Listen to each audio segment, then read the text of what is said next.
Hi guys. I'd like to share something with you which is one of those subjects that are not discussed, subjects that are considered naive. I often hear employers make statements, sometimes on a daily basis, to which the obvious response is, but from an employee's perspective, it's a different situation. And whenever I've actually said this, people look at me like I just dropped from Mars. Every employee has one. It's not a secret. You're just not allowed to say it, even if you are very good at your job and get along well with your employer. It reminds me of a time when I was a teenager and we were consistently warned by adults about the bad influence of our peers when adults had much greater influence over us. And on one of these occasions, I raised my hand and said, sometimes bad influence comes from our elders, feeling like I was the only young person ever to say this fact. Likewise, there are things an employee doesn't say unless it's something painfully obvious to them. And there are so many of these situations, an employer's ability to function every day seems to depend on there being no employee perspective. One of the oldest taboos in our society is the fact that we live in a very political culture. Our role models seem to say and do whatever they want. And yet the vast majority of us spend our lives in environments where politics is a forbidden subject. The workplace, the classroom, and the home. These aren't places where politics doesn't exist. There should be such a place. It just goes completely unsaid. There are no names for the different players. The individual employee has no cause. And this is because they have no choice, like people who live in a country where they don't have civil liberties. Now, there was a time when the workplace politic was broken by labor reform. Before that, some working conditions were barbaric. Today, a business owner would still say it's impossible for a business to function like a democracy. In a factory that lays off hundreds of workers each year, there is no concept of a fair trial when someone is accused of something. So my question is, if this is all par for the course, why don't applicants at job interviews just say this? I really love following instructions. If only I could find work, hard work, for less pay, because I feel I'm only worth what I contribute. My goal in life is to find ways to get more done in less time. What I need is a brand to tell me what is good, because I believe it changes from one place to another. And I also need a brand to hate, because I don't want to be like them.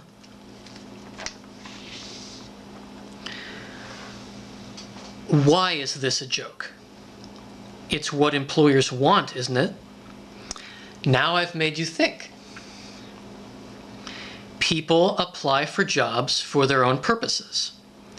They have to deal with real problems in their lives, so they wait in line for months to sit down and put on a facade, even though their real reasons for doing the job might be something they can't always conceal.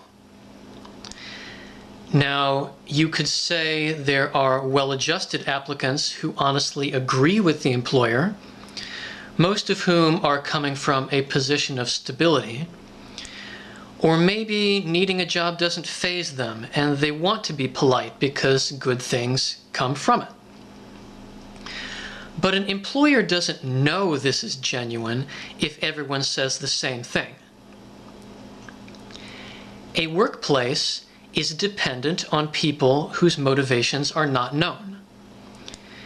People who can't bring their own goals to fruition or express them, even though expressing opinions has become so commonplace, it's a part of our news cycle. Historical figures who were once considered deviants are being praised and history reevaluated. Now, there are workplaces where employees are free to express themselves. There are places where employer and employee are best friends. Good for them. The examples I'm about to give are for the rest of us. Right now, all businesses that take credit cards are requiring their employees to complete security compliance training, believing any business that falls behind will be targeted by criminals. Here's a recording from one of them.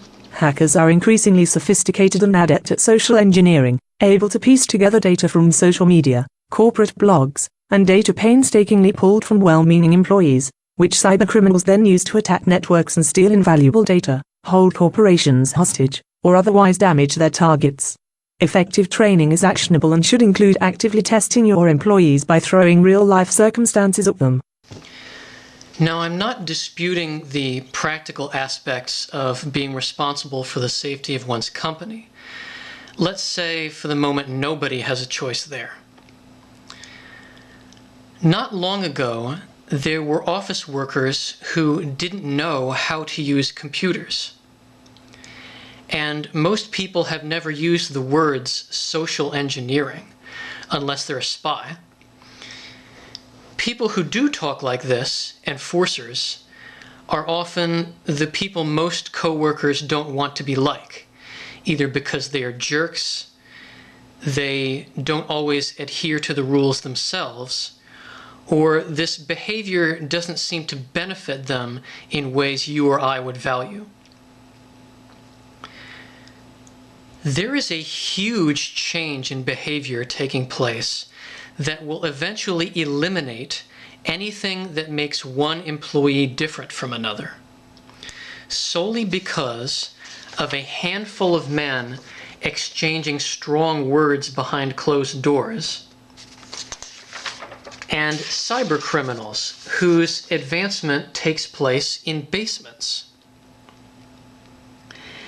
A situation that didn't come from workplace diversity, but the mass distribution of computer technology that all uses the same code.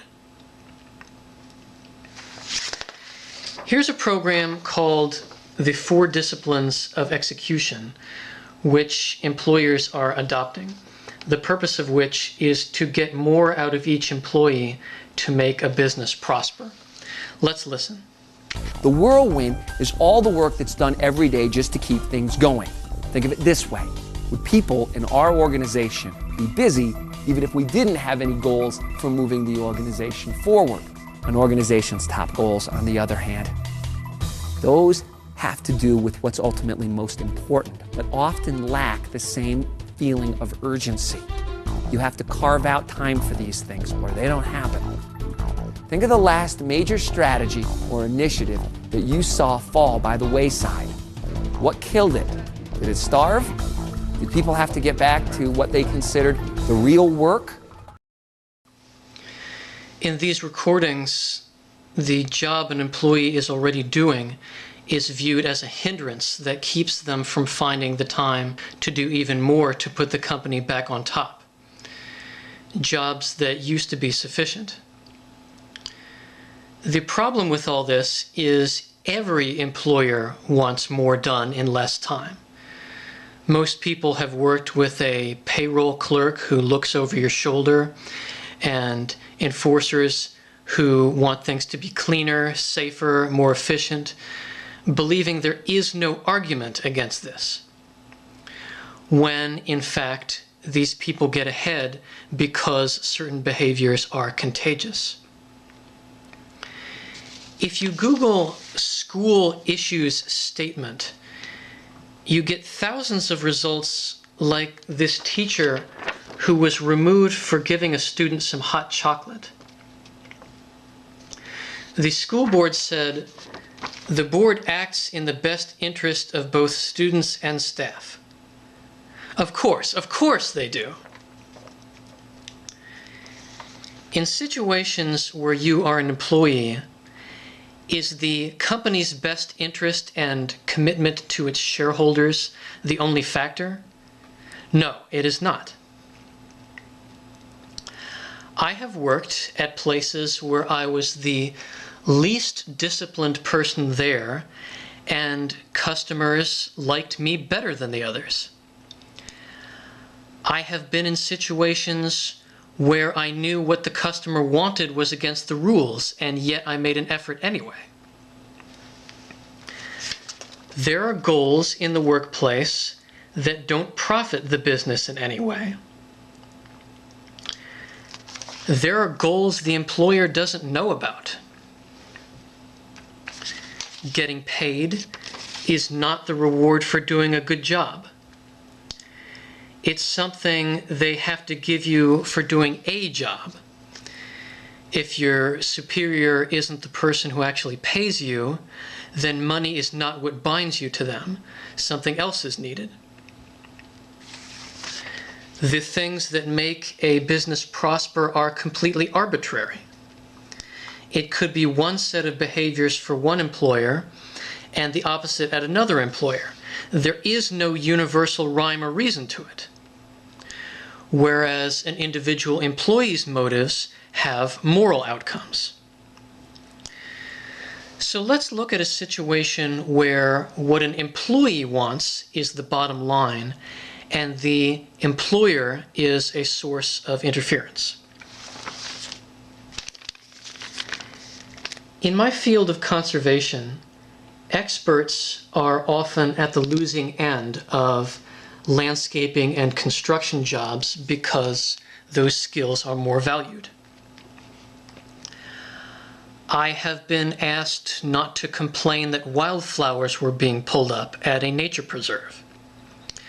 I was told, why can't you just be silent like the entry-level guys?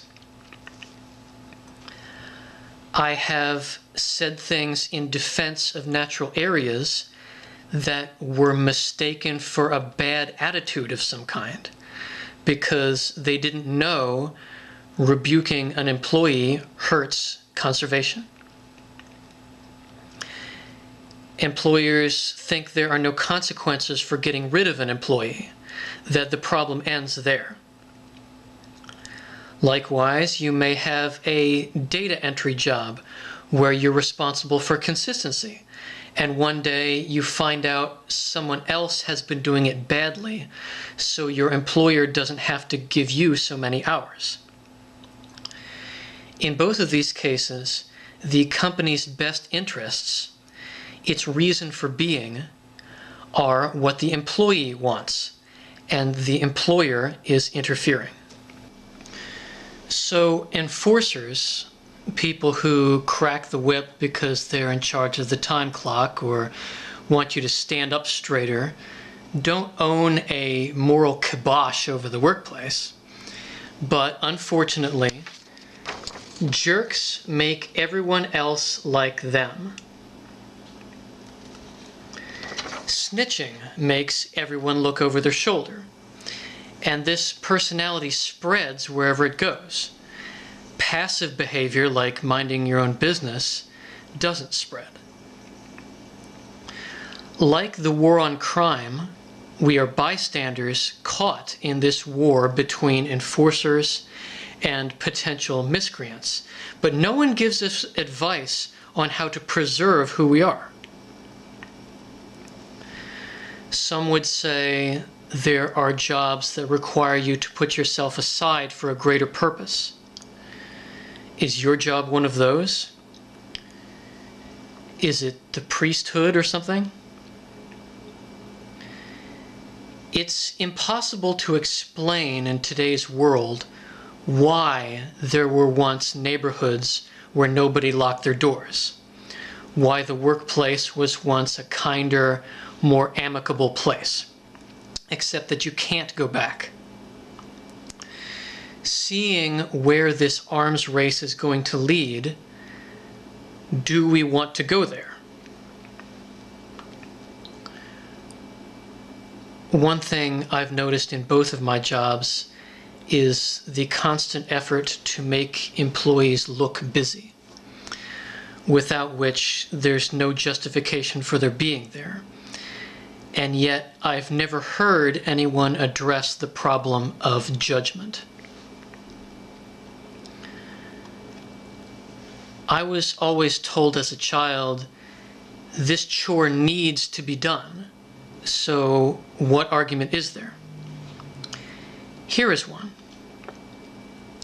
From the perspective of a geologist, we humans are very weak and fragile.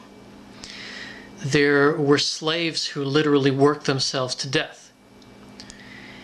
If a task needs to be done, whether it's farming or mining, how do you know a person can do it in the time required?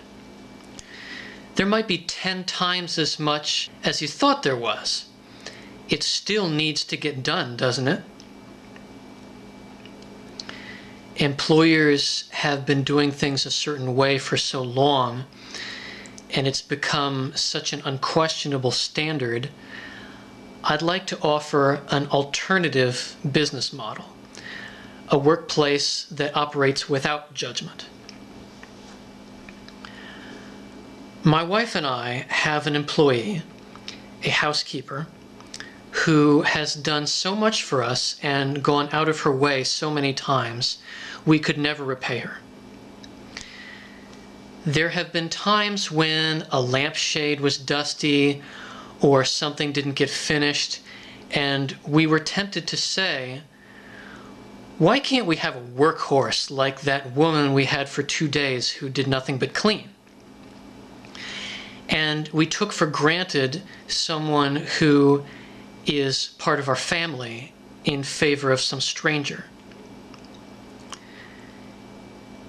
In a workplace where you resist the urge to judge people, you end up becoming best friends with your employee. The entire job description changes. What gets the job done is the employee's own volition. So you have to have the best one you can get. It's better this way because we as employers are not 100% reliable in our judge of character. I'd like to think it's possible for a self-respecting employee to overcome.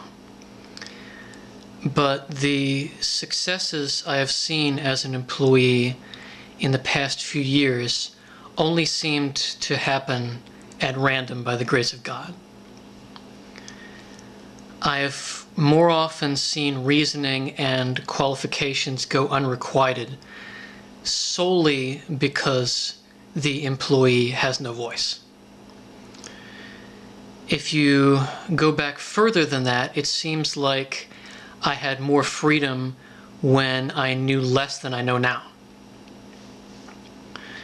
So the only advice I can give is don't give in to desperation.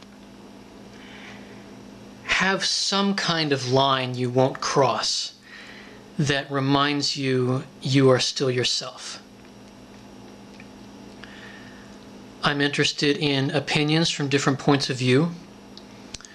If someone can explain to me how good things result from the way most employers operate, I'd like to hear it. Do you think it's naive to ask these questions? Thanks for listening.